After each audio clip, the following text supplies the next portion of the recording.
नारायणं नमस्कृत्यं नरं चैव नरोत्तमं देवीं सरस्वतीं व्यासं ततो जयमुदीरयेत्।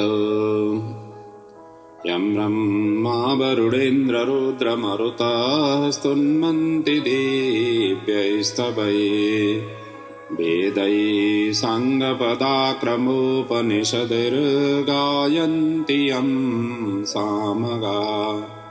ध्यानावस्थिततद्गतेन मनसा पश्यन्ति यं योगिनो यस्यान्तं न विदुसुरासुरगणा देवाय तस्मै नमः।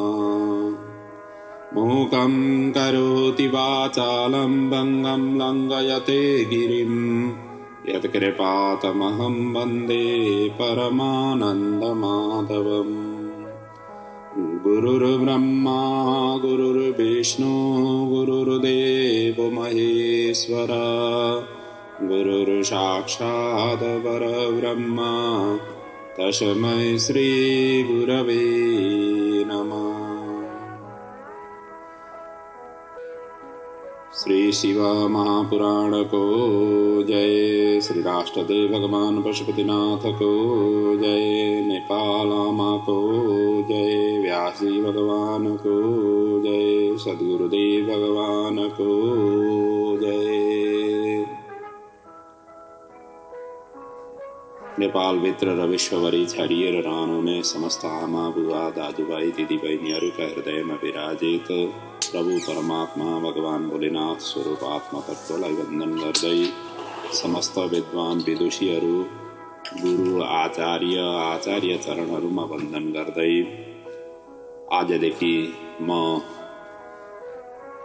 शिव महापुराणको षष्ठम संहिता जसलाई कैलाश संहिता भनेर नामाकरण गरिएको छ, कैलाश संहिताभित्र प्रवेश गरेको छु।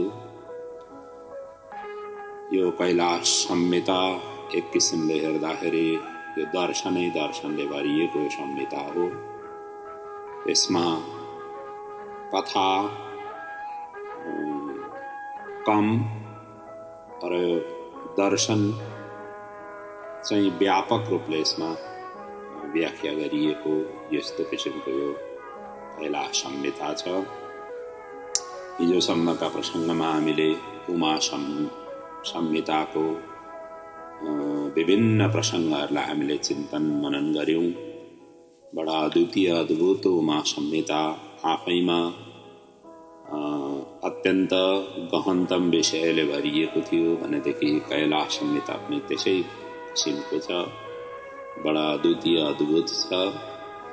यस्तो दिव्यतम कैलाश संहितालाई सबैभन्दा पहिले प्रणाम गर्दै सर्वप्रथम अब यो संहिताभित्र के कस्ता विषयवस्तुहरू छन् तिनीहरूलाई सरसर्ती सिंहावलोकन गरौँ अनि त्यस पछाडि अध्याय पिछेका कथाहरूमा हामी प्रवेश गर्नेछौँ। आउनुहोस् कैलाश संहिताको कथासारलाई सर्वप्रथम चिन्तन मनन गरौँ। यो षष्ठम कैलाश संहितामा जम्मा 23वटा अध्याय छन् र यसमा मूलतः शिव पार्वती स्कन्द वामदेव एवं सूत शौनक बीचको संवाद यसभित्र रहेको छ। शिव तत्त्व र शिव दर्शनले भरिएको यो संहिता शिव रहस्यलाई प्रतिपादित गर्ने वेदान्तकै स्वरूप हो भन्दा पनि हुन्छ। प्रणवको मूल मर्मदेखि सन्यासी बन्न के कस्ता विधि अपनाउनु पर्छ, के कस्ता नियम पालना गर्नुपर्छ र उनीहरूको अन्त्येष्टि या ऊर्ध्वदेहिक कर्म के कसरी गर्नुपर्छ आदि विषयवस्तु यो संहितामा रहेका छन्। आरम्भमा पार्वती माताले प्रणव विद्या प्राप्त गर्न शिवजीसँग विधिवत दीक्षा लिएको र प्रणवको विविध कोणबाट सम्झाउँदै शिव रहस्य सम्बन्धी अनेक प्रसङ्गहरू शिवजीले पार्वतीलाई वर्णन गर्नुभएको छ। त्यसैगरी शिव पूजा स्थान पूजा मण्डल निर्माण प्रक्रिया विविध सामग्रीहरूद्वारा शिवजीको पूजन विधि पञ्चावरण पूजनको सविस्तार वर्णन यहाँ गरिएको छ। त्यसै प्रसङ्गमा शिवजीका प्रमुख 8 नामको महत्त्व आदि विषयलाई पनि यहाँ व्यापक ढङ्गले वर्णन गरिएको छ। यसै क्रममा शिवजीलाई ध्यानद्वारा कसरी पूजा गर्नुपर्दछ भन्ने विषयलाई पनि महत्त्वपूर्ण ढङ्गले यहाँ यो संहितामा वर्णन गरिएको छ। त्यस पछाडि शिवपुत्र कार्तिकेय र मुनिवर वामदेव ऋषि बीचको संवादमा सन्यास प्रवेश गर्दा अपनाउनु पर्ने विधि र नियमहरूको विशद वर्णन यहाँ गरिएको छ। यसै क्रममा नान्दी श्राद्धलाई विशेष रूपले वर्णन गर्दै त्यसको सविधि विधिपूर्वक त्यसको वर्णन यहाँ गरिएको छ। पौपिन, दण्ड ग्रहण, भस्म धारण आदिको विधि र प्रयोग सहित यहाँ त्यो सन्यास प्रवेश गर्दाखेरि अपनाउनु पर्ने सबै नियमहरूलाई यहाँ व्यापक ढङ्गले चर्चा चिन्तन मनन गरिएको छ। यसै क्रममा सन्यास ग्रहण गरेपछि आफू जन्मिएको स्थान, आफू जन्मिएको परिवार मतलब घर परिवार, बन्धु बान्धव प्रतिको मोहलाई त्याग गर्दै भिक्षाटन वृत्तिले जीविकोपार्जन गर्नुपर्दछ भन्ने विशेष शिक्षा यहाँ दिइएको छ र नित्य शिव ध्यान अर्चन गर्दै जीवनयापन गर्ने प्रक्रियाहरूको पनि यहाँ व्यापक ढङ्गले वर्णन गरिएको छ। त्यसै गरी गुरु आचार्यले सन्यासीलाई दीक्षित गराउने क्रममा शिवजीद्वारै सम्पूर्ण ब्रह्माण्डको सृष्टि, स्थिति र लय हुने प्रणवबाटै सम्पूर्ण जगत प्रकट भएको र यसलाई निरन्तर साधना गर्नुपर्ने, शिवजीले नि अद्वैत रूपमा विराजित भएर सगुण निर्गुण आफ्नो इच्छाले गर्नुहुने, जीव र जगतमा शिवजी नि ओतप्रोत भएर व्यापकता लिनुहुन्छ भन्ने प्रसङ्ग र प्रलयमा सबैलाई समेट्नु पनि हुन्छ, त्यसैले उहाँ नै व्यष्टि र समष्टिको रूपमा रहनुहुन्छ भन्ने अत्यन्त सारगर्भित जो वेदान्त सार हो, त्यस वेदान्त सारको सान्दर्भिक ढङ्गले यहाँ प्रतिपादित गरिएको छ।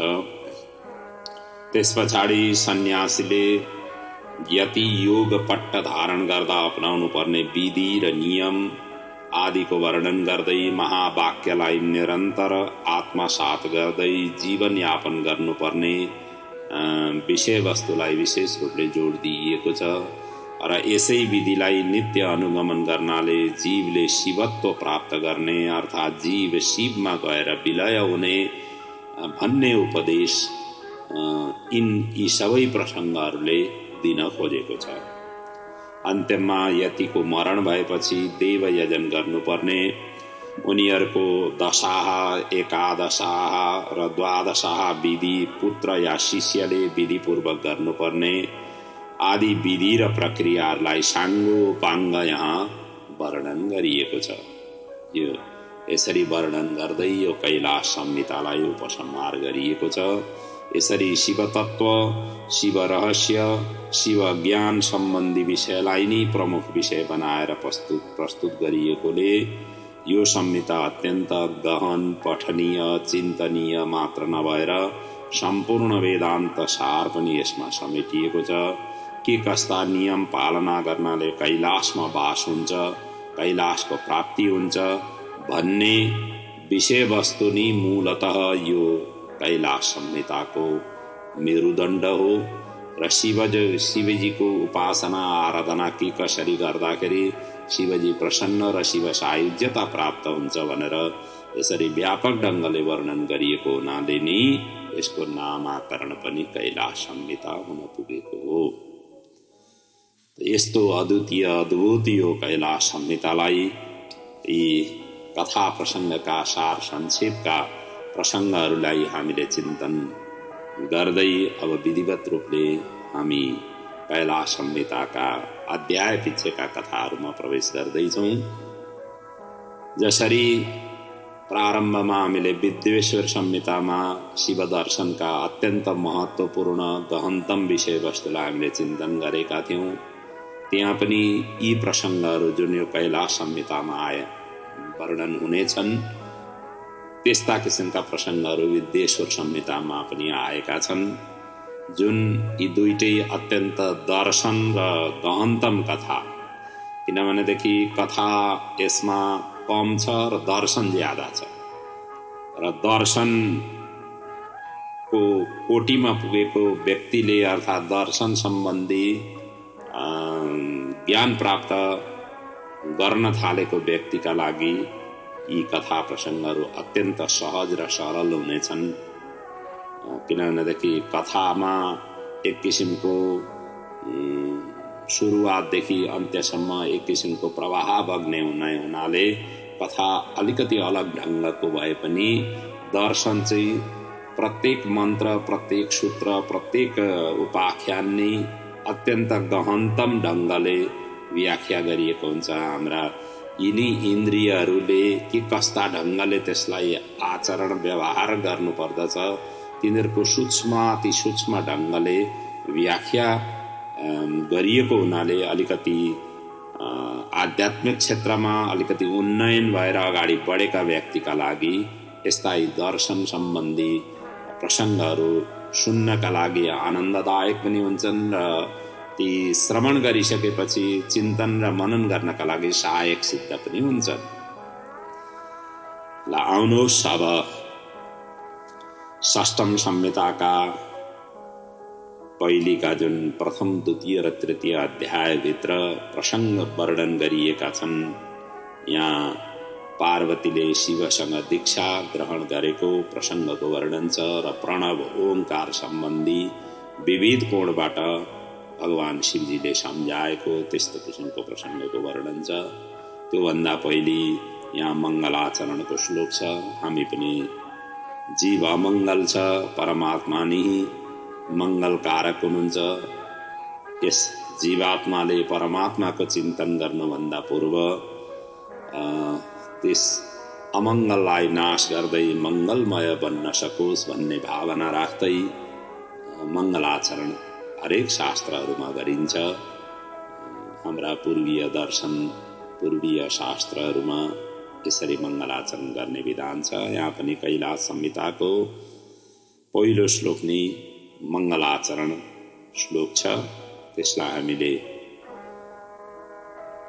चिन्तन गरौँ, श्रवण गरौँ अनि त्यस पछाडि कथामा प्रवेश गरौँ। नमः शिवाय साम्बाय सगणाय शशूनवे प्रधान पुरुषेशाय सर्गस्थित्यन्त हेतवे। अत्यन्त सानो श्लोक छ यो, जसमा भनिएको छ नमः शिवाय साम्बाय सगणाय शशूनवे। पार्वती पुत्र गणसहित प्रधान पुरुष जो सृष्टि, स्थिति र विनाशको मूल कारण हुनुहुन्छ, वहाँ शिवजीलाई साम्बत सदाशिवलाई म प्रणाम गर्दछु, नमस्कार गर्दछु भनेर यसरी यो मङ्गलाचरण श्लोकले व्यक्त गरेको छ। त्यस पछाडि शौनकजीले सूतजीलाई यहाँ प्रश्न गर्नुहुन्छ। कैलाश संहितां ब्रूहि शिवतत्त्व विवर्धिनी। हे व्यासजी, हे सूतजी, तपाईले अनेक कथानक सहित अत्यन्त रोचक ढङ्गले उमा संहितालाई वर्णन गर्नुभयो। अब हामीलाई शिवतत्त्वलाई बढाउने, शिव ज्ञानलाई बढाउने कैलाश संहिता श्रवण गराउनुहोस्, हामी सुन्न चाहन्छौँ। यसरी नैमिषारण्यमा दीर्घ सत्रको दीक्षा लिएर बसेका स्वारोचिस मन्वन्तरको समयका ऋषिहरूलाई वन्दन गर्दै शैव तत्त्व जिज्ञासु ती सबै महामुनिहरूले धन्यवाद दिँदै जो ओंकार तत्त्वको अर्थ प्रकाशित गर्ने उद्देश्यले दीर्घकालिक यज्ञानुष्ठान गरिरहेका थिए अनि व्यासले वेदान्त सारको सर्वस्व स्वरूप प्रणव परमेश्वर पार्वती सहित शिवजीको ध्यान गर्दै कैलाश संहिता जो शिव तत्त्वले भरिएको वेदान्त को व्याख्या गरिएको कथालाई ऋषिहरू समक्ष यसरी वर्णन गर्न थाल्नुभयो। व्यासले उत्तर दिँदै शौनकजीलाई भन्नुभयो, हे ऋषिहरू हो, तपाईहरू सबै भाग्यमानी हुनुहुन्छ। तपाईहरूले उत्तम प्रश्न गर्नुभयो। प्रणवको अर्थ अत्यन्त गुह्य छ, शिव कृपा नभई जान्न पनि सकिँदैन। किनभनेदेखि भनेकै छ जायते नहि सन्देहो नेतरेषाम् इति श्रुतिः शिवभक्ति विहीनानामिति तत्त्वार्थ निश्चय। शिवभक्तिको बिना शिव तत्त्वलाई प्राप्त गर्न मुस्किलै हुन्छ। एकपल्ट जगदम्बा पार्वतीले पनि यही प्रश्न देवादिदेव महादेवसँग गरेकी थिइन् र महादेवले जुन उपदेश पार्वतीलाई दिनुभयो यो प्रणव सम्बन्धी उपदेश उहाँले दिनुभएको थियो। म त्यही प्रसङ्ग तपाईहरू समक्ष राख्दछु भन्दै व्यासजी अब शौनक आदि ऋषिहरूलाई शिव पार्वतीको संवादको अत्यन्त गहनतम जुन प्रणव सम्बन्धी चिन्तन छ त्यसलाई यहाँ प्रस्तुत गर्दै हुनुहुन्छ। पार्वतीले त्यति बेला सोध्नु भएको थियो, हे देवादिदेव, तपाईले मलाई सबैभन्दा पहिले मन्त्र दीक्षा दिएर सनाथ गर्नुहोस्, किनभनेदेखि दीक्षा विहीन भएर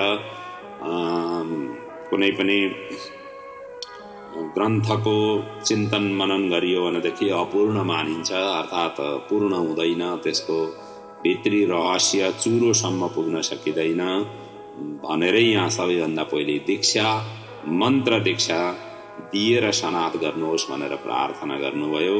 त्यस पछाडि मलाई ओंकार प्रणवको अर्थ के हो, यसको उत्पत्ति कसरी कहाँबाट भयो, किन भयो, यसका मात्रा के हुन्, कुन अक्षरले ओंकार बनेको हो, ती अक्षरहरूले के प्रतिनिधित्व गर्दछन्, त्यस पछाडि किन ओंकारलाई वेदको आदि भनिएको हो, वेदभन्दा पनि पहिलेको स्वरूप भनेर किन ओंकारलाई त्यसरी व्याख्या गरिएको हो, यसका अधिकारी को हुन्, अनि यसको विषय सम्बन्ध र प्रयोजन के हो, यसको उपासक र उपासना स्थान कस्तो छ, प्रणवको फल के हो, अनुष्ठान कसरी सुसम्पन्न गर्नुपर्दछ, यसको पूजा मण्डल ऋषि देवता छन्द न्यास र पूजा विधि के कस्ता हुन्छन् त्यो पनि बताइदिनुहोस् र यी र यस्ता प्रणव सम्बन्धी सबै विषयहरूलाई सविस्तार वर्णन गरी म भित्रको सन्देहलाई निवारण गरिदिनुहोस् भनेर यसरी माँ जगदम्बिका पार्वतीले प्रश्नै प्रश्न राखेपछि शिवजीले क्रमशः अब यी सबैका प्रसङ्गहरूलाई उत्तर दिन थाल्नुभयो।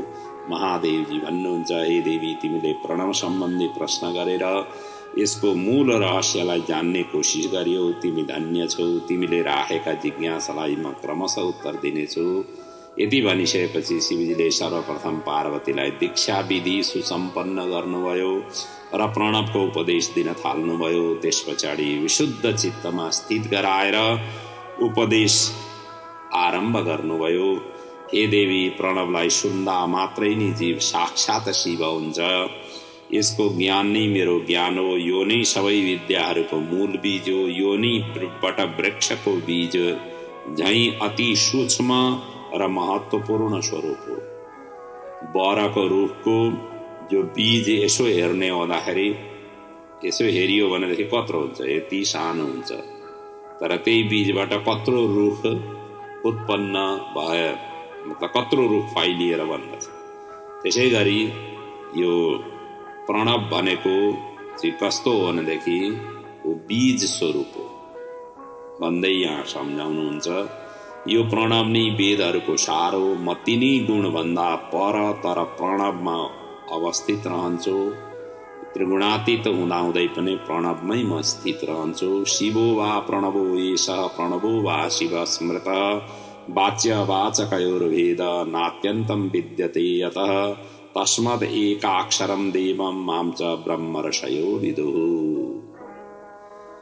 शिव भन्नु या प्रणवको उच्चारण गर्नु, प्रणव भनेको ओंकार हो है,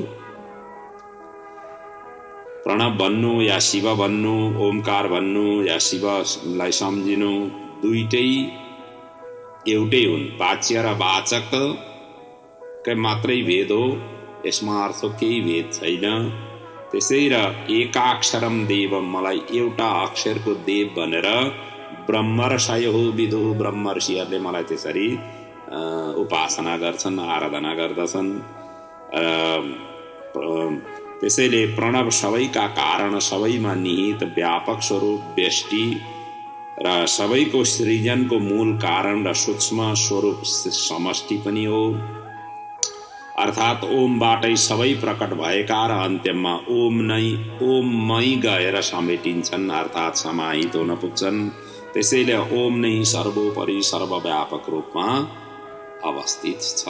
यसरी सबैभन्दा पहिले यो जान, त्यस पछाडि मात्रै अब यसभित्रका जुन तिमीले एक एक प्रसङ्गहरूलाई प्रश्न गरेकी छौ तिनीहरूलाई म उत्तर दिन्छु भन्दै अगाडि भन्नुहुन्छ। ओमकारको व्याख्या सबैभन्दा पहिले प्रणवोद्वारको प्रसङ्गको यहाँ जुन प्रश्न गरेकी थिइन् त्यसको उत्तर दिँदै भन्नुहुन्छ। ओमभित्र 5 वर्ण अर्थात् अक्षर रहेका छन्। यसो हेर्दाखेरि ओम एउटै अक्षर भए पनि यसभित्र 5 वटा अक्षरहरूले ओम बन्दछ। अब ती अक्षरहरू के हुन् भन्दाखेरि अ, उ, म, नाद र बिन्दु, यी 5 वटा स्वरूप हुन् ओम बन्नका लागि। अ, उ, म अनि नाद पनि छ र बिन्दु पनि छ, चन्द्रबिन्दु पनि छ, ओम माथि बिन्दु पनि हुन्छ। त त्यसरी यो ओम भित्र 5 वटा शब्दहरू, अक्षरहरू, वर्णहरू त्यसरी रहेका छन्।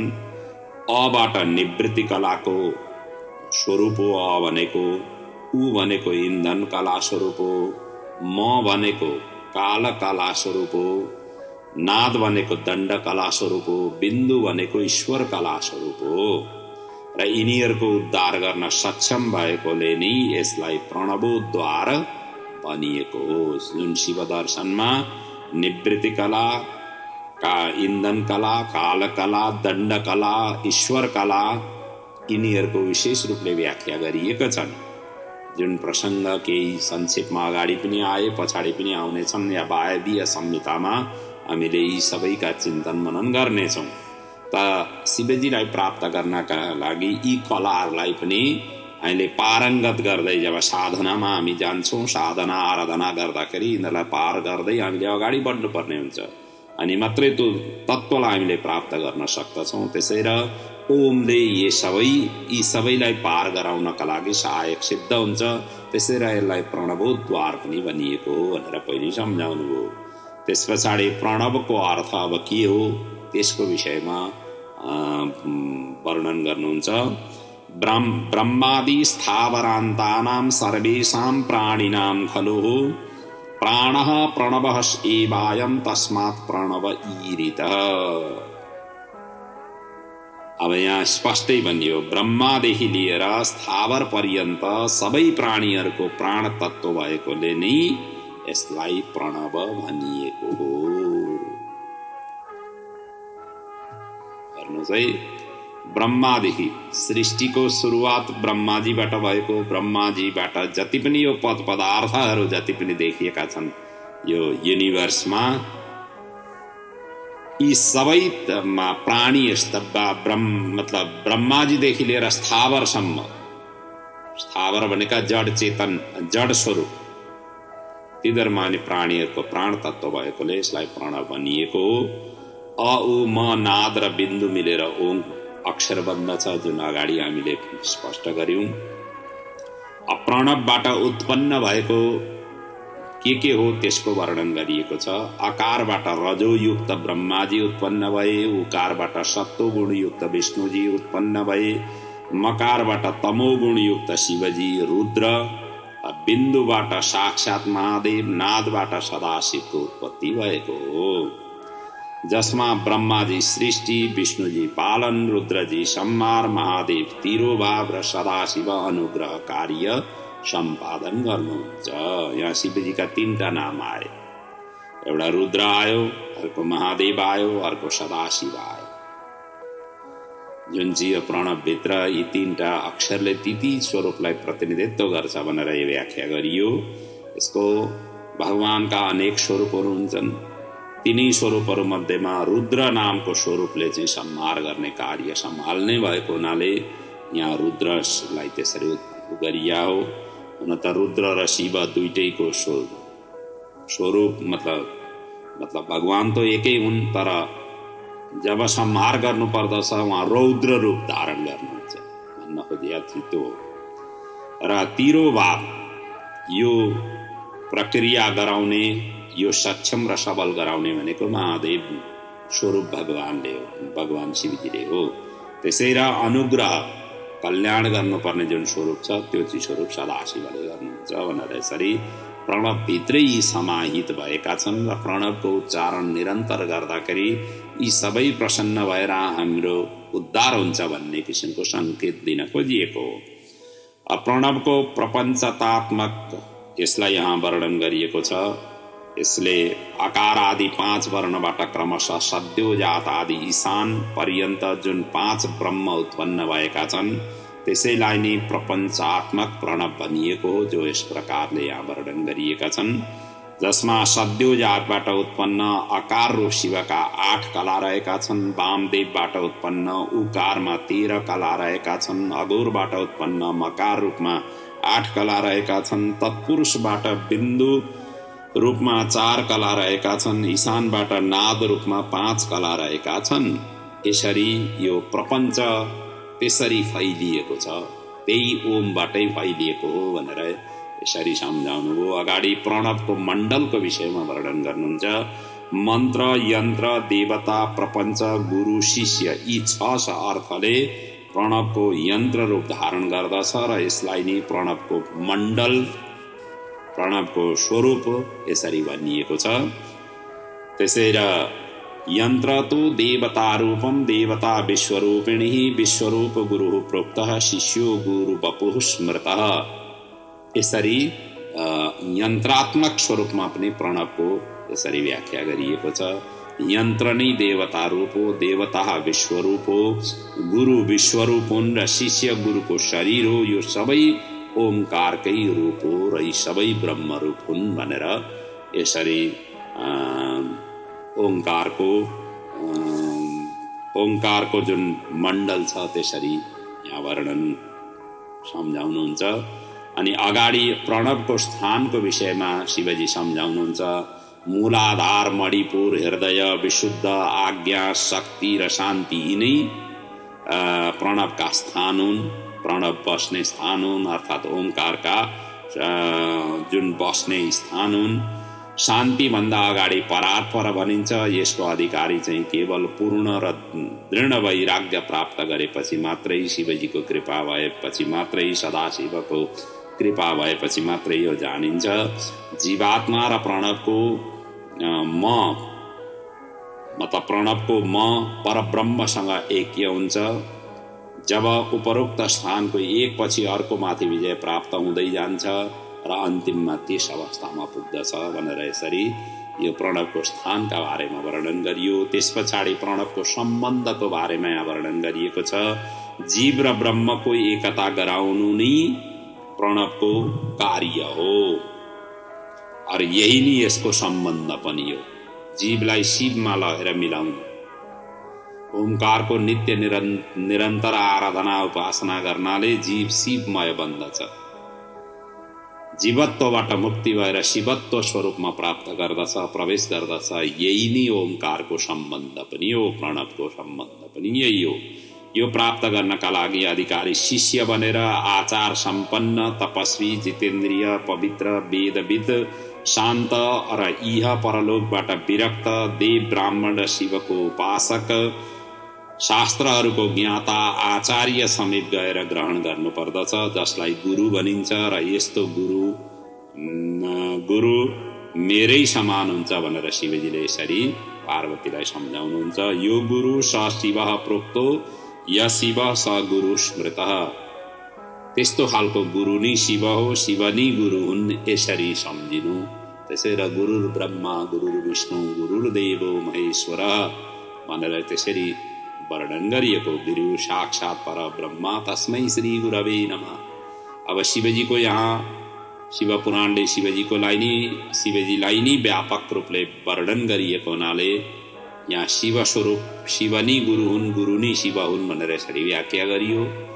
र अन्य ग्रन्थहरूमा भगवान विष्णु नै गुरु नै भगवान विष्णु भनेर त्यसरी उपासना गरिएको हुनाले विष्णुलाई त्यसरी समेटिएको हो, ब्रह्मालाई त्यसै गरी समेटिएको हो। त्यसैले हाम्रा विभिन्न पुराणहरूले जुन जुन नामाकरण गरिएका पुराणहरू छन् तिनी पुराणहरूका नाम स्वरूप ती देवताहरूलाई ती स्वरूपलाई नै सर्वोपरि मानेर व्याख्या गरिएका छन्। त्यसै र यहाँ गुरु ब्रह्मा विष्णु रुद्र यी तीनटैलाई नि गुरु मान्नुको अर्थ त्यो हो।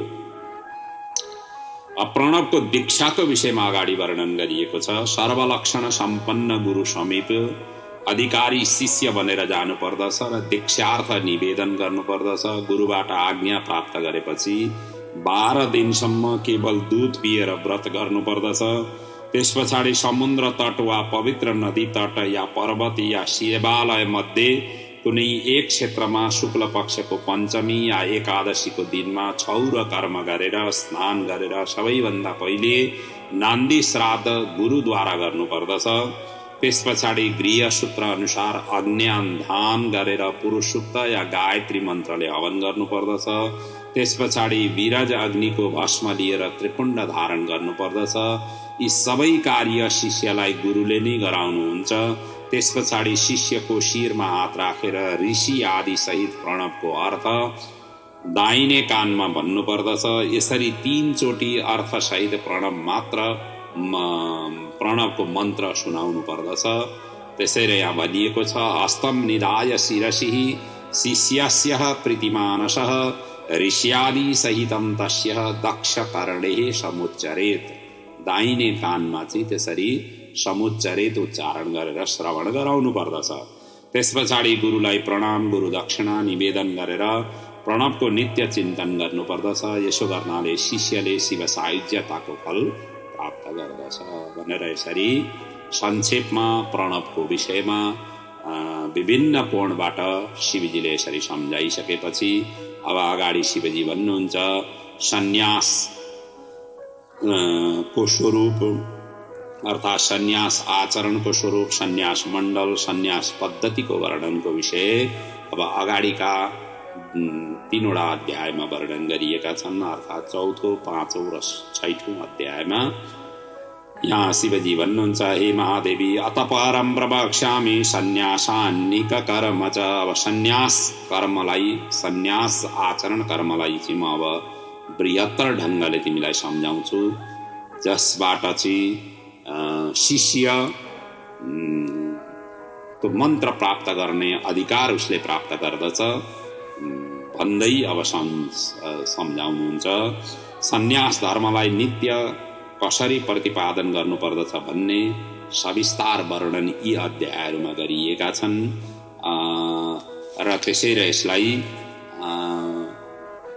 सन्यासीले गर्नुपर्ने कर्तव्य र सन्यास हुनुभन्दा पहिले के कस्तो किसिमको आचरण व्यवहार गर्नुपर्दछ आदि इत्यादिलाई यी अध्यायहरूले स्पष्ट पार्न खोजिएको छ। आउनु सबैका चिन्तन गरौँ। सन्यासले ब्रह्म मुहूर्तमा उठेर सबैभन्दा पहिले आफ्नो शिरमा सहस्रदलयुक्त सफेद कमलमा विराजित गुरुको ध्यान गर्नुपर्दछ र हात जोड्दै प्रार्थना गर्नुपर्दछ। प्रातःकालदेखि भोलिको प्रातःकाल पर्यन्त जे गर्दछु त्यो सबै तपाईको पूजा हुनेछ भन्दै समर्पण गर्नुपर्दछ र गुरुको आज्ञा लिएर प्राणायाम जितेन्द्रिय भएर मूलाधारदेखि ब्रह्मरन्ध्र पर्यन्त करोडौं बिजुलीको समान 6 चक्रको ध्यान गर्नुपर्दछ। मूलादि ब्रह्मरन्ध्रान्तम षट्चक्रम परिचिन्तयेत। यसरी 6 चक्रको चिन्तन गर्नुपर्दछ।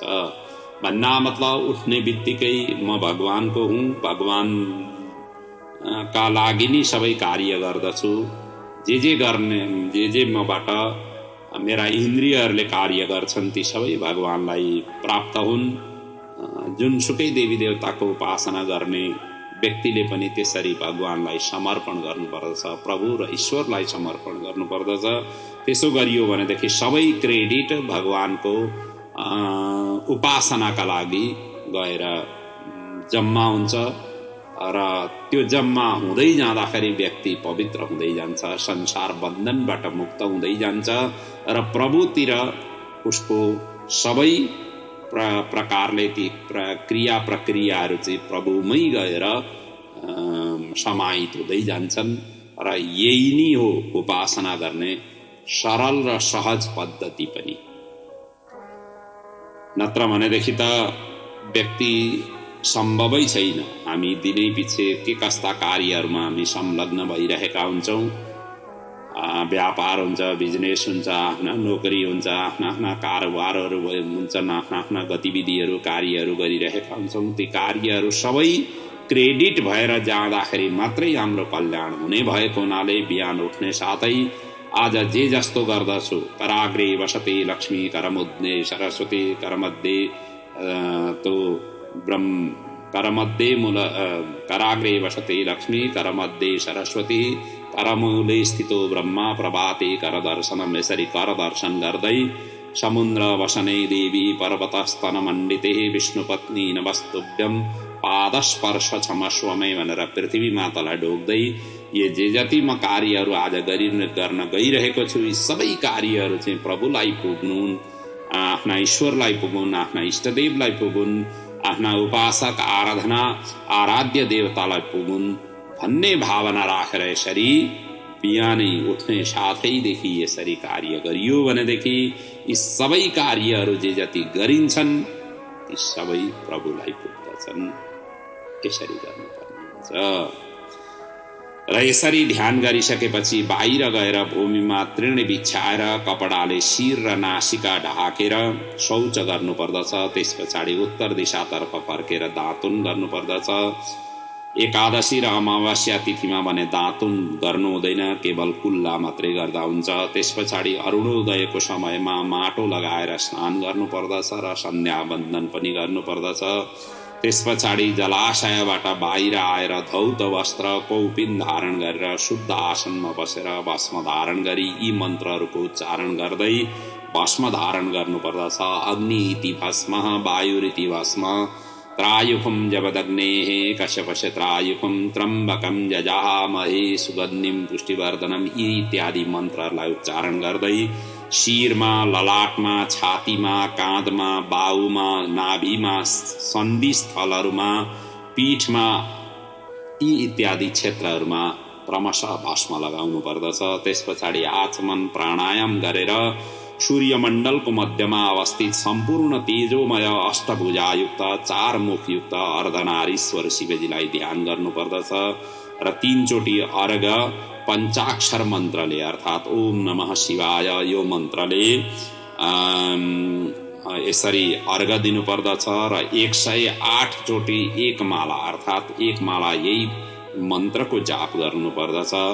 12 चोटि तर्पण गर्नुपर्दछ। त्यस पछाडि अनि आचमन प्राणायाम गरेर हात चरण धोएर दाहिने चरणले पूजा स्थानमा प्रवेश गर्नुपर्दछ। यसरी पूजा स्थान मण्डपमा प्रवेश गरेपछि वेदी मण्डलको निर्माण गर्नुपर्दछ।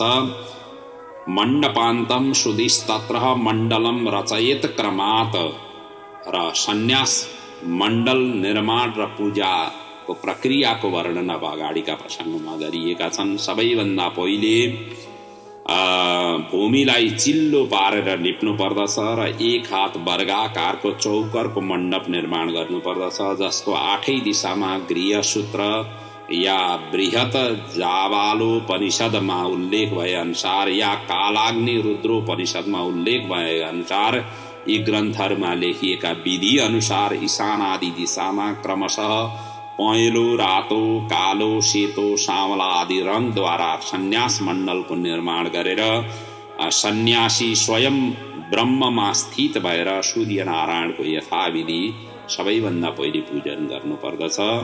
एवं मण्डलमालिख्य नियतात्मा यतिः स्वतः सौरपूजां प्रकुर्वीत सही तत् वस्तु तत्परः अर्थात् सौरपूजाम अर्थात् सूर्यनारायणको यसरी पूजा अर्चना गर्नुपर्दछ। सौर मन्त्रको देवता ऋषि, गायत्री, छन्द, सूर्य महेश्वर देवता हुन् भने धर्म, ज्ञान, वैराग्य, ऐश्वर्य यी पूर्वादि दिशामा र अधर्म, अज्ञान, अवैराग्य, अनैश्वर्य यी आग्नेय आदि दिशामा रहन्छन् र यिनीहरूको विधिवत पूजा गर्नुपर्दछ। यो पहिलो आवरणको पूजाको प्रक्रिया हो। द्वितीय आवरणमा पनि तिनै पूर्वादि दिशाकै क्रमले नवग्रह या 12 सूर्यहरूको पूजा गर्नुपर्दछ। प्रत्येक राशिमा सूर्य प्रत्येक महिनामा प्रवेश हुने भएको हुनाले 12 यी सूर्यहरूको नामोच्चारण गर्दै द्वितीय आवरणमा यसरी पूजा गर्नुपर्दछ। तृतीय आवरणमा भने 12 राशिको पूजा गर्नुपर्दछ। त्यस पछाडि शिवको अनुपम छविलाई हृदय आकाशमा विराजित गरेर उनीहरूको पूजा गर्दै गणेश गुरु आदिको स्मरण गरेर पूजन गर्नुपर्दछ। शुद्ध चित्त निर्मल मन भएर शिवजीको ध्यान गरेर अनि सन्यास लिनुपर्दछ। त्यस पछाडि प्रणवको साथमा हृदय आदि न्यास गर्नुपर्दछ। अनि यसरी गर्दै गइसकेपछि हामी तो शिवजीको पूजा अर्चना कसरी गर्ने, अब यसरी जुन अगाडि वर्णन गरियो कि न्यास गरिसकेपछि शिवजीको पूजा अर्चना कसरी गर्नुपर्दछ आदि इत्यादिको प्रसङ्ग अब अगाडिका अध्यायहरूमा व्यापक ढङ्गले यहाँ गरिएका छन्, जसलाई हामी अब क्रमशः चिन्तन गर्दछौँ। शिवलाई सबैभन्दा पहिले ध्यान पूजा कसरी गर्ने, आवरण पूजा कसरी गर्ने, प्रणवको अर्थ पद्धतिको वर्णन आदि इत्यादिका प्रसङ्गहरूका वर्णन अब अगाडिका 7औं, 8औं, 9औं अध्यायहरूमा वर्णन गरिएका छन्। शिवजीको पूजाको ध्यान पूजाको सबैभन्दा पहिली वर्णन शिवजीले मा जगदम्बिका पार्वतीलाई यसरी सुनाउनुहुन्छ। स्ववामे चतुरस्त्रं तो मण्डलं परिकल्पयेत् ओमेति अभ्यर्च तस्मिन् तो शङ्खम् अस्त्रोपशोभितम्। ओम यो उच्चारण गर्दै सबैभन्दा पहिले शङ्खलाई प्रोक्षण गर्नु पर्दछ। आफू बसेको देब्रेतिर मण्डल निर्माण गरेर ओमको पूजा अर्चना गर्नु र शङ्ख जलले प्रोक्षण गर्नु पर्दछ। अगाडि षड्कोण मण्डलको रचना गरेर त्यसैको बीचमा प्रणवको पूजा गर्नु पर्दछ। त्यसैको छेउमा अर्घ्य पात्र स्थापना पूजा अर्चन गर्नु अनि सर्वत्र अस्त्र मन्त्रले पूजा स्थान संरक्ष गरेर विशेष पूजा प्रारम्भ गर्नुपर्दछ। यी सबै प्रक्रियाहरू ध्यानस्थ भएर मनबाटै गरिँदै जाने हो, मनले नि परिकल्पना गरेर यसरी जाने हो, किनकि शिवजीलाई ध्यानावस्थामा कसरी पूजा गर्ने त्यही विषयवस्तुलाई पार्वतीलाई यहाँ बताइरहनु भएको छ। त्यस पछाडि सुन्दर कमल मण्डलको ध्यान गर्नुपर्दछ र त्यसको ईशान कोणमा गुरुलाई बसाउनु पर्दछ र विशेष पूजा गर्नुपर्दछ। त्यसपछि त्यसै गरी त्यो कमल दलको नैऋत्य कोणमा गणपतिलाई, वायव्य कोणमा कार्तिकेयलाई, आग्नेय कोणमा नन्दीश्वरलाई, उत्तर दिशामा नन्दी पत्नी सुयाशालाई र कमल दलको आधार स्थलमा भने अनन्तको विधि पूर्वक पूजा गर्नुपर्दछ। त्यस पछाडि ध्यानमै रहेर कमल दलको मध्यमा शिवा र शिवको मनले नि षोडशोपचारको क्रमले पूजा गर्नुपर्दछ। यसै क्रममा बायाँतिर देवी शिवा र दायाँ तरफ महादेव शिवलाई स्थापन गरेर पूजा गर्नुपर्दछ। यसरी मनबाटै पूजा अर्चन गर्दै जाँदा यी मन्त्रहरूको उच्चारण गर्दै जानुपर्दछ। भवे भवे नाति भवे, वामदेवाय नमः, ज्येष्ठाय नमः, श्रेष्ठाय नमः, रुद्राय नमः, बलप्रमथाय नमः। यी मन्त्रहरूका उच्चारणहरू गर्दै क्रमशः पाद्य, आचमन, सेतो कपडा, यज्ञोपवीत, धूप, दीप, नैवेद्य आदि अर्पण गर्नुपर्दछ। यसरी शिवजीको ध्यानस्थ भएर पूजा गर्नाले सबै प्रकारका मनवाञ्छित फल प्राप्त हुन्छन्। कति सजिलो!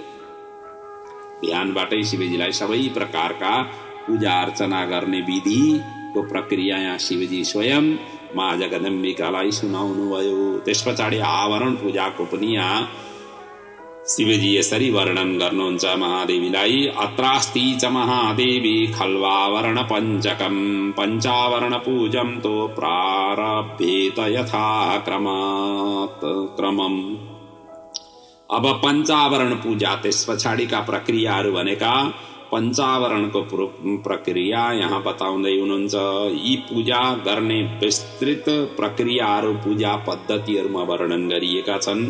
ती ग्रन्थहरूमा यसैलाई नै आधार बनेर ती ग्रन्थहरू निर्माण भएका छन्, जहाँ पूजा पद्धतिमा कसरी पूजा गर्नुपर्दछ ती आवरण पूजाहरूलाई त्यहाँ विस्तृत ढङ्गले वर्णन गरिएको छ। यहाँ त केवल म सङ्केतमा जुन शिवजी यो शिवपुराणले जति विषयवस्तुलाई समेटेको छ तिनीलाई मात्रै मैले यहाँ संक्षेपमा वर्णन गरिरहेको छु।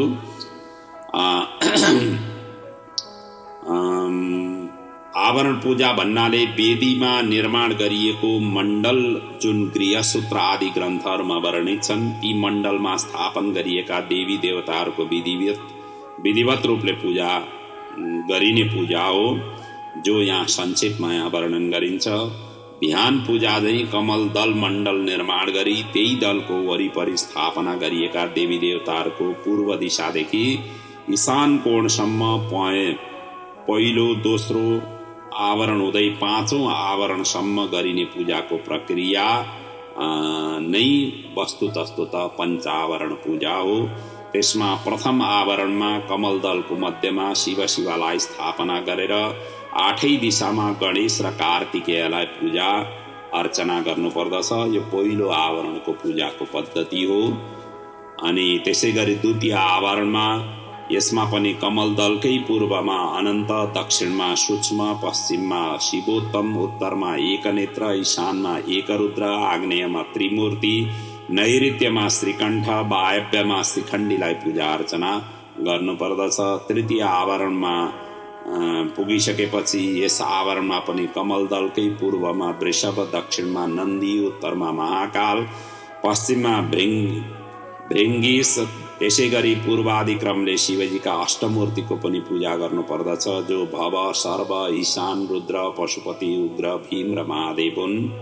चौथो आवरणमा प्रवेश गरिसकेपछि पनि पूर्वादिक्रमले नि महेश्वर, विश्वेश, परमेश्वर, सर्वेश्वरको पूजा गरेर फेरि शिव, हर, मृड, भवको पूजा गर्नुपर्दछ। त्यस पछाडि पुनः वासुदेव, अनिरुद्ध, शङ्कर्षण, प्रद्युम्न तथा ब्रह्मा, हिरण्यगर्भ, विराट पुरुष, पुष्कर देव, कालको पनि यहाँ पूजा गर्नुपर्दछ। त्यसै गरी लोकपालहरू इन्द्र, अग्नि, पितृ, निऋति, वरुण, मरुत, कुबेर र ईशानको पनि पूजा गर्नुपर्दछ। यी सबैमा ओम र चतुर्थी विभक्ति र नमः भनेर यसरी उच्चारण गर्दै गर्नुपर्दछ। जस्तो इन्द्राय नमः, यमाय नमः, वरुणाय नमः, रुद्राय नमः, निरुद्राय नमः, वासुदेवाय नमः, शङ्कर्षणाय नमः, शिवाय नमः, हराय नमः, मृडाय नमः आदि यसरी उच्चारण गर्दै यसरी पूजा गर्नुपर्दछ। र अन्तिम जो पाँचौं आवरण छ त्यसमा पनि शिवजीको आयुधहरूको पूर्वादिक्रमहरूले नै पूजा हुन्छ। जस्तो ईशानमा त्रिशूल, पूर्वमा वज्र, आग्नेयमा परेश, दक्षिणमा बाण, नैऋत्यमा खड्ग, पश्चिममा पास, वायव्यमा अंकुश, उत्तरमा पिनाक, यी स्वरूपलाई यसरी पूजा गर्नुपर्दछ। अब यसरी पूजा आवरण पूजा सुसम्पन्न भएपछि मध्यमा स्थापित शिवको विधिवत पूजा अर्चन गर्नु पर्दछ। अनि धूप, दीप, नैवेद्य, निराजन, यथाशक्ति पञ्चाक्षर मन्त्र जाप, पुष्पाञ्जलि, प्रदक्षिणा आदि सुसम्पन्न गर्नुपर्दछ। यसरी गरिसकेको प्रिय पूजालाई पञ्चावरण पूजा सुसम्पन्न हुन पुग्दछ। अब यस पछाडि शिवजीका 8 प्रसिद्ध नाम र तिनीहरूको कार्यको विषयमा यहाँ वर्णन गरिएका छन्, जुन शिवजीले माँ जगदम्बिकालाई श्रवण गराइराख्नु भएको छ र उता व्यासजीले शौनकादि ऋषिहरूलाई श्रवण गराइराख्नु भएको छ। शिवो महेश्वर शैव रुद्रो विष्णु पितामह संसार वैद्य सर्वज्ञ परमात्मेति मुख्यतः। यो शिव, महेश्वर, रुद्र, विष्णु पितामह, संसार वैद्य, सर्वज्ञ र परमात्मा यी 8 नाम शिवजीका मुख्य हुन् र यिनीहरूमा पनि शिव, महेश्वर, रुद्र, विष्णु पितामह यी 5 नामलाई शान्त्यातीत पद प्रदान गर्ने भनिएको छ, जसले नित्य मुक्त र शिव तत्व सम्बन्धी ज्ञान प्रदान गर्दछ। संसार वैद्य ले चाहिँ स्थूल कारणभूत संसारको मोह जनित वासनामा आसक्त जनलाई भोग र मोक्ष दुवै प्रदान गर्ने भएकोले यसलाई संसार वैद्य भनेर संज्ञा दिइएको हो। सर्वज्ञ ज्ञानले चाहिँ ज्ञानेन्द्रिय र कर्मेन्द्रियद्वारा जो मायाले ढाकिएको सर्वसाधारणले जान्न सक्दैनन्, तर विद्वान भने यो विश्व प्रपञ्च मायालाई पार लगाउने सक्षम भएकोले यसलाई सर्वज्ञको नामले संज्ञा दिइएको हो। परमात्मा त्यही सर्वज्ञ परम सर्वात्मा सबैमा अवस्थित रहेर पनि आफूभन्दा पर रहने हुनाले परमात्मा भनिएको हो। यसरी शिव तत्व सम्बन्धी गुण रहस्यलाई हृदयङ्गम गर्दै प्रणव सहित शिवको पूजा अर्चना ध्यान योग साधना उपासना गर्दै अन्त्यमा शिवोहम जुन महावाक्य छ अर्थात् म नै शिव हुँ भन्ने अनुभव गर्नु पर्दछ। यो स्थिति प्राप्त नहुन्जेल प्रतिदिन पूजा अर्चना र त्यस पछाडि पक्ष मास पर्व या चातुर्मास आदिमा यस प्रक्रियालाई क्रमशः गर्दै लैजाँदै जानु पर्दछ। यो रहस्यमय गुप्त विधि महादेवले महादेवीलाई बताउनु भएको हो। त्यसैले यसको प्रचार जिज्ञासु शिवभक्तलाई मात्र प्रदान गर्न उचित हुन्छ भन्दै अन्त्यमा शिवले शिवजीको स्तवन र वन्दन गरिन् भन्दै व्यासले शौनकादि ऋषिहरूलाई यहाँ श्रवण गराउनु भयो। यसरी शिव र शिवाको अत्यन्त गुणतम जुन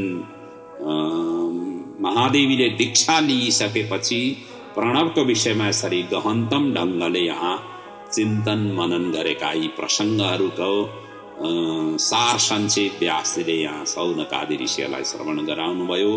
अब यस पछाडिका प्रसङ्गहरू भनेको चाहिँ स्कन्द र वामदेव मुनि बीचको संवाद रहेका छन्, जहाँ शिवतत्व सम्बन्धी वामदेवजीले जिज्ञासा र स्कन्द कार्तिकेयद्वारा ती सबै जिज्ञासाहरूलाई समाधान गर्दै उत्तर दिनुभएको छ, जुन वेदान्त सार स्वरूप हुन्। अब तिनीहरूको हामी चिन्तन मनन अगाडिका प्रसङ्गमा गर्नेछौँ, जहाँ यहाँसम्म आइसक्दाखेरि हामीले 10औं अध्यायलाई पार गर्यौं। अब 11 अध्यायदेखि यी प्रसङ्गहरू प्रारम्भ हुँदैछन्। यहाँ वामदेवजीद्वारा स्वामी कार्तिकेयको स्तुति प्रणव सम्बन्धी जिज्ञासाको यहाँ वर्णन 11औं अध्यायमा गरिएको छ। ऋषिहरूद्वारा सूतजीलाई प्रणवको अर्थसहित समस्त शिवतत्व शिवदर्शन सम्बन्धी प्रश्न गरेपछि सूतजीले वामदेव स्कन्द बीचको संवादलाई श्रवण यहाँ गराउन थाल्नु भएको हो। एकचोटि के हो भनेदेखि अहंकार शून्य साक्षात द्वितीय शिवजी स्वरूप वामदेवजीले साक्षात शिवपुत्र स्कन्द कुमारसँग उनको स्तुति वन्दना पूर्वक उपरोक्त यो प्रश्न गर्नुभएको थियो। त्यसैले यो स्कन्द पुराण जुन छ स्कन्दकै नामबाट बनेको छ, स्वामी कार्तिकेयकै नामबाट। जति पनि पूजा पद्धतिहरू छन् स्कन्द पुराणमा, जति पनि कथा प्रसङ्गहरू छन्, हामीले वर्षभरिमा गर्ने जति पनि पूजा अर्चना आराधना व्रत उपवासहरूका ती सबै प्रक्रियाहरू जति पनि छन् ती सबै वर्णन स्कन्द पुराणमा छन्, जहाँ स्कन्दजीले सबै सम्झाउनु भएको छ। शिवजीको शिव पार्वतीका संवादहरू यत्र तत्र भए पनि स्कन्द पुराणमा चाहिँ स्कन्दद्वारा विभिन्न व्यक्तिहरूले सोधेका प्रश्नहरूको स्कन्दजीले त्यहाँ उत्तर दिनुभएको छ। ती व्रत उपासनाहरू कसरी गर्ने, हाम्रा चाडपर्वहरूका ती विषयमा आदिका बृहत्तर ढङ्गले स्कन्द पुराणमा वर्णन गरिएका छन्। सत्यनारायणको कथा पनि त स्कन्द पुराणमै वर्णित छ। स्कन्द पुराणको रेवाखण्ड अन्तर्गत वर्णन छ, त्यसरी आउँछ। अब यहाँ वामदेवजीले स्कन्दको यहाँ कुल 12 श्लोकले सबैभन्दा पहिले स्तवन गरेका छन्, जसमा तपाईं नि प्रणवको अर्थ गम्भीर ढङ्गले जान्नुहुन्छ भन्दै प्रशंसा युक्त गरेर पुनः पुनः प्रणाम गरेका यस्ता प्रसङ्गले युक्त भएका श्लोक मन्त्रहरू छन्। भनिएको छ ओम नमः प्रणवार्थाय प्रणवार्थविदायिने प्रणवाक्षर बीजाय प्रणवाय नमो नमः। तपाईं नि प्रणव स्वरूप हुनुहुन्छ, प्रणवको अर्थ जान्ने पनि तपाईं नै हुनुहुन्छ। तपाईं गङ्गाजीको सुपुत्र हुनुहुन्छ, कृतिकाहरूको कुमार हुनुहुन्छ, भगवती उमाको पुत्र हुनुहुन्छ, शरखण्डको वनमा शयन गर्नुहुन्छ, षडक्षर मन्त्र तपाईंको शरीर हो। तपाईं नि 6 मार्गभन्दा पर र 6 अर्थको विधान प्रतिपादन गर्नुहुन्छ। तपाईं नि देवताहरूको सेनाध्यक्ष हुनुहुन्छ, तपाईं नि वाच्य र वाचक भन्दा पर हुनुहुन्छ, 4 भुजाधारी तपाईं नि हुनुहुन्छ, अणु र महान सबैभन्दा सूक्ष्म भन्दा सूक्ष्म र महती महानमा भन्दा पनि महान कार्य र कारणको ज्ञाता, भूत र भविष्यको साक्षात कारण स्वरूप तपाईं नै हुनुहुन्छ। त्यसै गरी ब्रह्मादि देवता, ऋषिमुनि, किन्नर गणहरूले गाउने गाथा विशेषद्वारा तपाईंकै कीर्तिधामको चिन्तन मनन गरिन्छ। यस्ता तपाईं स्कन्द कुमारलाई म बार बार नमस्कार, वन्दन, प्रणाम, अभिवादन गर्दछु भन्दै यसरी वामदेवले सबैभन्दा पहिले स्कन्द कुमारको यस स्तवन यो 11औं अध्यायमा गर्नुभएको छ, जहाँ केही श्लोकहरू यस्ता छन्।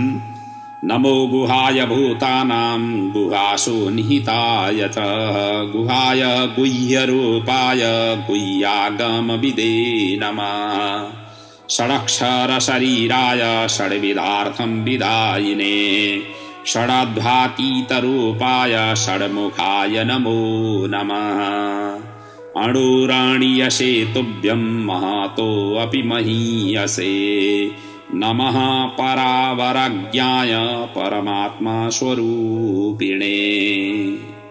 जुन अगाडि मैले भने यिनै मन्त्रहरूका जुन सार संक्षेप स्वरूप थिए र यसरी वामदेवजीले स्तुति गरेपछि स्कन्दजी अत्यन्त प्रसन्न हुनुभयो र के सेवा गरौं भनेर उहाँले प्रश्न गर्नुभयो। वामदेवजीले प्रणवको अर्थसहित शिवतत्व जान्ने इच्छा राखेरै हजुर समक्षमा आएको हुँ। अब मलाई यो सविस्तार वर्णन गरेर म भित्र रहेका जति पनि सन्देहहरू छन्, जुन सन्देहयुक्तहरू जे जति रहेका छन् ती सबैलाई समूल रूपले नष्ट गरिदिनुहोस् भनेर यसरी उहाँले इच्छा व्यक्त गर्नुभयो। त्यस पछाडि स्कन्दजीले तिनै प्रश्नहरूको उत्तर अब क्रमशः दिन थाल्नुभयो र ती प्रसङ्गहरूका वर्णन चाहिँ हामी भोलिका प्रसङ्गहरूमा चिन्तन मनन गर्नेछौँ। आजको प्रसङ्गलाई यहाँ म विराम लिँदैछु, प्रणाम गर्दैछु।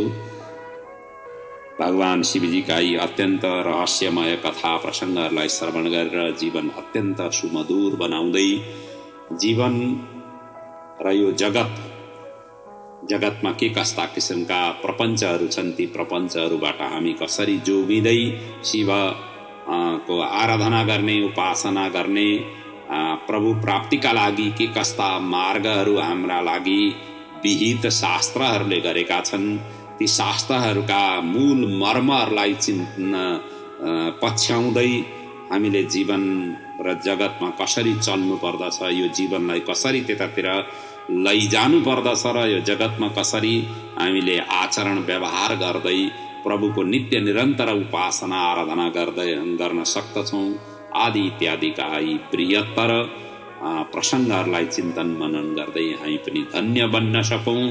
यो शिव महापुराणका यी अमर कथाहरूले हाम्रो जीवन पनि अमर बन्न सकोस्।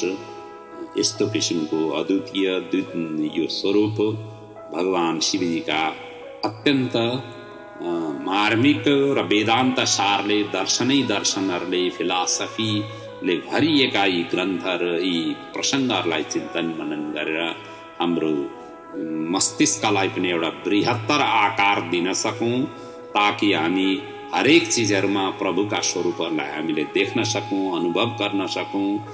किनकि हाम्रा उपनिषदहरूले पनि तिनी प्रसङ्गहरूलाई विशेष रूपले व्याख्या गरेको छ।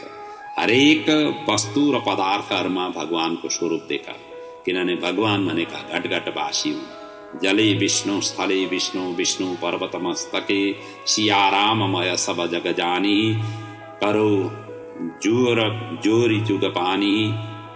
मतलब सर्वत्र भगवानको स्वरूप अनि मात्रै देख्न सकिन्छ जब यसरी सर्वव्यापक रूपले हामी चिन्तन मनन गर्न पुग्दछौँ।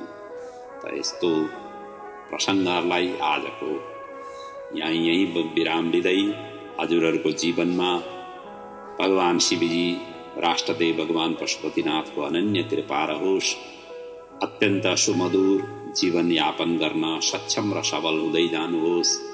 हजुरहरूका पूर्वजहरूले दिव्य गति प्राप्त गरून् यो शिव महापुराणका कथा श्रवण गरेर र आउँदा पिँढीहरू अत्यन्त सुयोग्य बनेर आफ्नो वंश, आफ्नो विरासतलाई अगाडि बढाउन सक्षम र सबल बन्न सकुन्। यिनै भावनाका साथ हजुरहरूको जीवन सुखद र आनन्दमय व्यतीत हुन सकोस्। राष्ट्रदेव भगवान पशुपतिनाथले यिनै आशीर्वाद हामी सबैलाई प्रदान गरून्। यिनै भावना सदिच्छा सहित आजको प्रसङ्गलाई यहाँ म विराम लिन्छु। ओम पूर्णमदः पूर्णमिदं पूर्णात् पूर्णमुदच्यते पूर्णस्य पूर्णमादाय पूर्णमेवावशिष्यते। ओम शान्तिः शान्तिः शान्तिः। ओम।